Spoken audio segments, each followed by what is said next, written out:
कितने लाड प्यार से पली थी, मेरा तो आपने जीवन बर्बाद करके रख दिया। ओहो, तुम मुझे क्या दोष दे रही हो? मैं जितना भी कमाता हूँ तो वह सब खा जाती हो और बाद में फिर तुम मुझे ही दोष देती हो।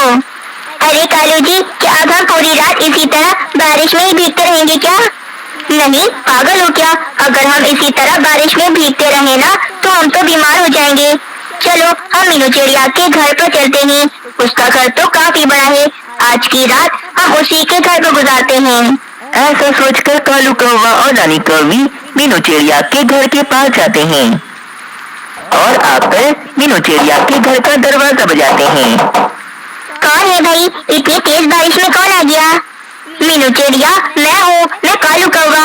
मैं और रानी कौवी बारिश में भीग रहे हैं, हमारी मदद करो। फिर वे दोनों पक्षी मीनू चिड़िया के घर में आते हैं। कालू कौवी, तुम्हारा घर कहाँ गया? तुमने तो अभी कुछ ही दिनों पहले अपना घर बनाया था ना? वे घर तो इतना कमजोर बना था कि बारिश आते ही नीचे गिर के टूट गया। मीनू चिड़िया, बस आज रात के लिए मुझे और रानी को अपने घर में रख लो। अरे हाँ कालू कौवी, क्यों नहीं, आ जाओ, तुम दोनों अंदर आ जाओ।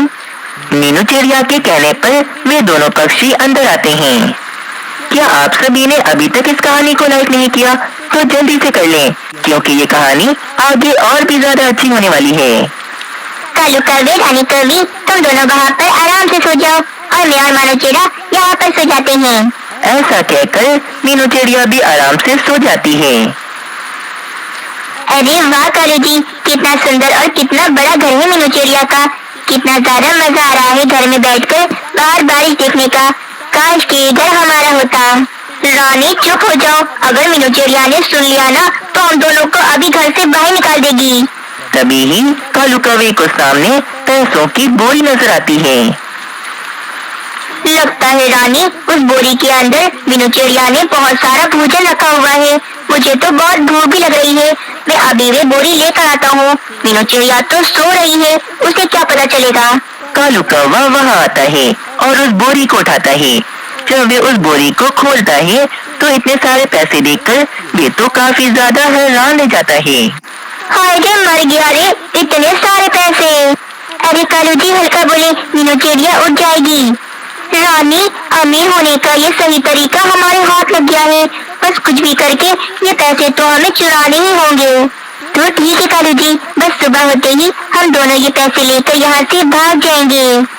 नहीं नहीं, सुबह होने तक का इंतजार नहीं कर सकते। अभी जैसे ही बारिश रुक जाएगी तो हम ये पैसे लेकर यहाँ से भाग जाएंगे। थोड़ी देर में बारिश रुक जाती है। इसी बात का फायदा उठाकर कालू कौवा और रानी कौवी वे पैसे चुराकर वहाँ से दूर चले जाते हैं। अरे ये कालू कौवा और रानी कौवी कहाँ चले गए? मम्मा, जब मैं उठा था ना तो तभी वो यहाँ पर नहीं थे। लगता है सुबह सुबह ही वो दोनों चले गए होंगे। मीनू चिड़िया का ध्यान तो पैसों की बोरी पर जाता ही नहीं। उसे तो पता ही नहीं लगता कि कालू कौवा उल्लू सेठ के पैसे चुराकर भाग गया है। और अब आगे मीनू चिड़िया को उल्लू सेठ का सामना कितनी मुश्किलों से करना पड़ेगा। कुछ दिन बीतते हैं और रात दिन गुजरते हैं।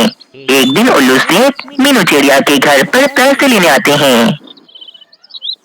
लाओ लाओ मीनू चिड़िया, जल्दी से मेरे पैसे लाकर मुझे दे दो। और तुम्हारा बहुत बहुत शुक्रिया कि तुमने मेरे पैसे इतने दिनों तक संभाल कर रखे। हाँ हाँ उल्लू सेठ, मैं आपके पैसे बस अभी लाकर देती हूँ। मीनू चिड़िया उल्लू सेठ की पैसों की बोरी अपने घर में हर जगह ढूंढती है, पर वे बोरी तो उसे कहीं पर भी नहीं मिलती।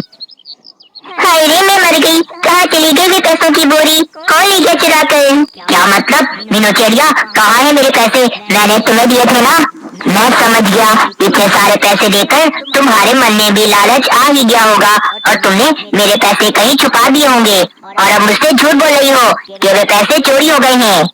उल्लू सेठ, मैं आपसे झूठ क्यों बोलूंगी? मैंने आपके पैसे यहाँ घर पर ही रखे थे। न जाने आपके पैसे कहाँ चले गए।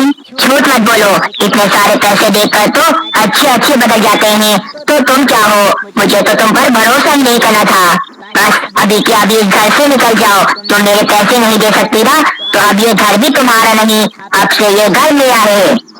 ये उल्लू सेठ जबरदस्ती मीनू चिड़िया और उसके बेटे को घर से बाहर निकाल देता है और